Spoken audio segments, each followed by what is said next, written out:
Safi. Mtazamaji, wacha niulize hivi ya kwamba ni kwa nini kuna wanasiasa, baadhi ya wanasiasa ambao wanahisia ama wanajiona ya kwamba hii Kenya ni yao na chochote ambacho wanakitaka wanaweza wakakipata virahisi sana, ama wanaweza wakazungumza jinsi ambavyo wao wenyewe wanataka.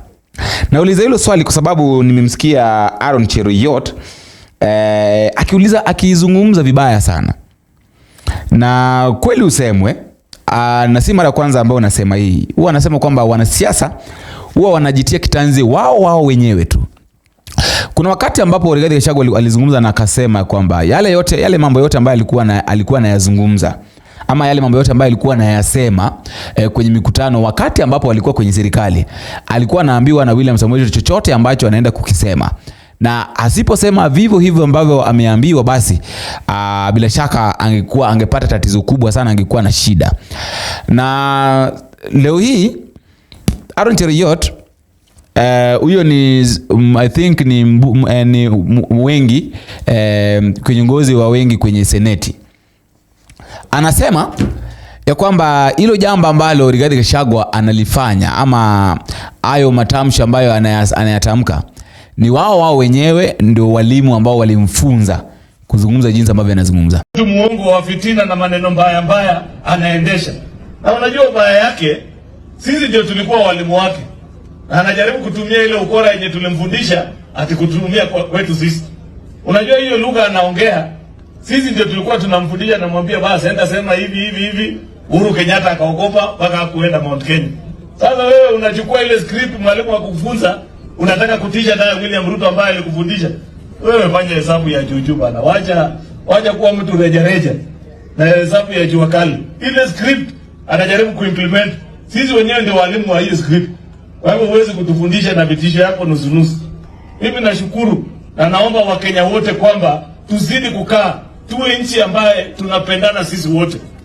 So mtazamaji, sijui kama unajaribu kuelewa kile ambacho kinaendelea. Hao watu imefika pale ambapo wenyewe wanaanza kujiuza. Ushaona? Hao wenyewe wanajiuza, wanasema kwa, unasikia mtu anasema kwamba hilo jambo ambalo unalifanya, ama hayo maneno ambayo unayasema, si wenyewe ndio tulikufunza. Yaani sasa ni kweli wanakubali ya kwamba haya mambo yote wao wenyewe ndio walimfunza Rigathi Gachagua. Na sasa sijui kwa nini wanaona uchungu sana Rigathi Gachagua akizungumza. Kwa nini waone uchungu? Kwa nini wawe na mauchungu Gachagua akizungumza, ila hali hao wenyewe ndio walimfunza? Kuna baadhi ya mambo mengine msamaji ambayo yakifanyika hata si wenyewe tunafaa kujiuliza kwamba tunafika wapi. Na nilisema ya kwamba ipo siku hao viongozi kitakuja kuwaramba, na ndio hiyo sasa kimeanza kuwaramba. Kimeanza kuwaramba tu pole na kitawaramba mpaka mwisho. Probably before we come to that, you said that he said I fight small people. I don't fight anybody. He says that I was fighting Farouk Kibet. Farouk Kibet is not a small man. He is a co-president in this country. Farouk Kibet runs the government. Everybody reports to him. The Inspector General of Police, the head of public service, cabinet ministers. William Ruto issues instructions to cabinet ministers through Farouk Kibet. Ministers tremble at his very sight. So, Farouk Kibet wanted to give instructions to Rigathi Gachagua. Rigathi Gachagua was elected by the people of Kenya alongside William Ruto. There is no way I would have allowed Farouk Kibet to give instructions to me. And let me tell you, Rogers, Farouk Kibet was trying to run my office, make appointments for people to come and see me. And initially, I thought it's okay, maybe that's how William Ruto wants us to work. Until I learned that Farouk Kibet was collecting money from people to come and see me, and I have nothing to give them in return. And I went and I told the president, Mr. President, I'm your principal assistant. Please, your personal assistant cannot give me instructions. And if you want to give me any instructions, you give them yourself and I obey them to the letter. But you cannot use your PA to order me around. And your PA is taking advantage to make money from people. And I told you, Mr. President, for your information, because I'm your advisor in this matter, I will be failing in my duty if I don't advise you and tell you what is happening. Okay. All the people Farouk Kibet is clearing to come and see you, he's collecting money. And there's hue and cry in town.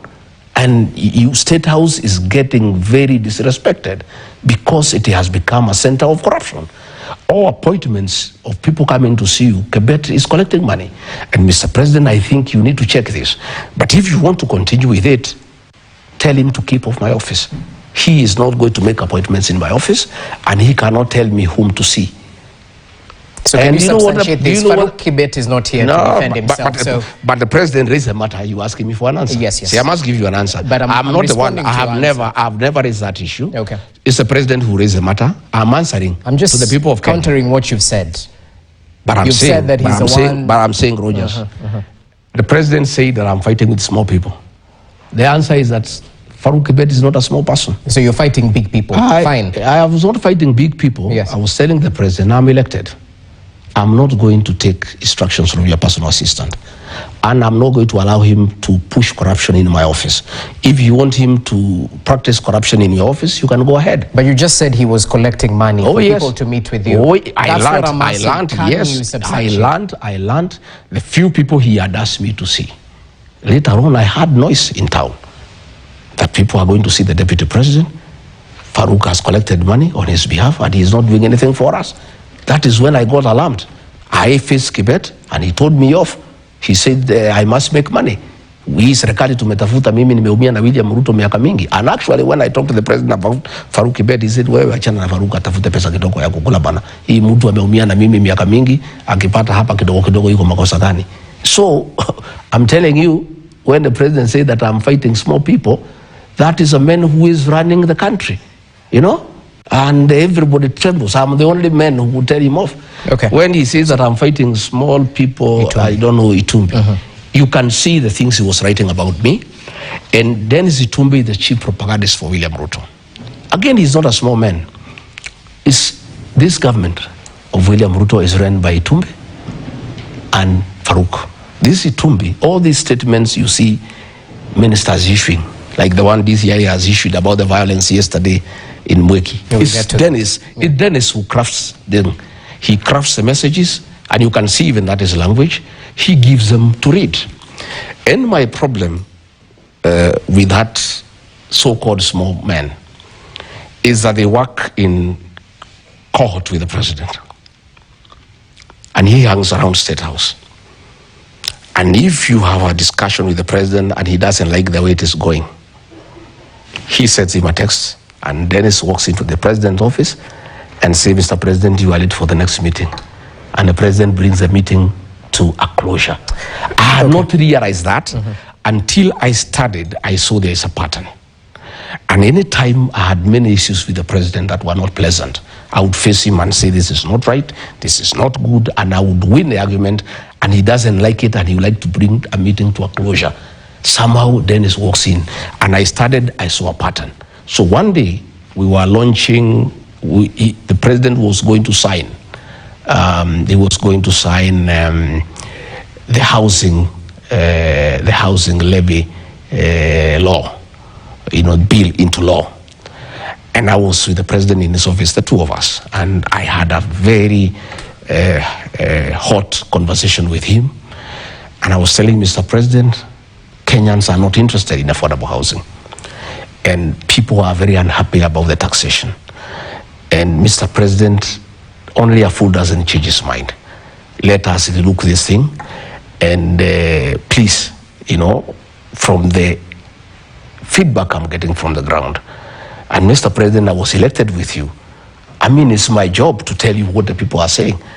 And since we are elected together on a joint ticket, when I see we are going down and I don't tell you, it is not fair.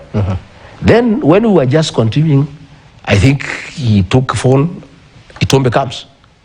And he said, Mr. President, we need to go. And I told Itumbi, my friend, next time you interrupt me when I'm with the president, you know who I am. Get off. I am the deputy president. I was elected with the president here. Who are you to come and interrupt our discussion? Do you know what we are discussing? The president just looked and said, I think we go. Okay? So that is how I raised that issue. And I told him, Mr. President, how do you get these people to come and interrupt a meeting with your deputy all the time? So that those are the issues he was saying. Well noted. I was fighting with small people.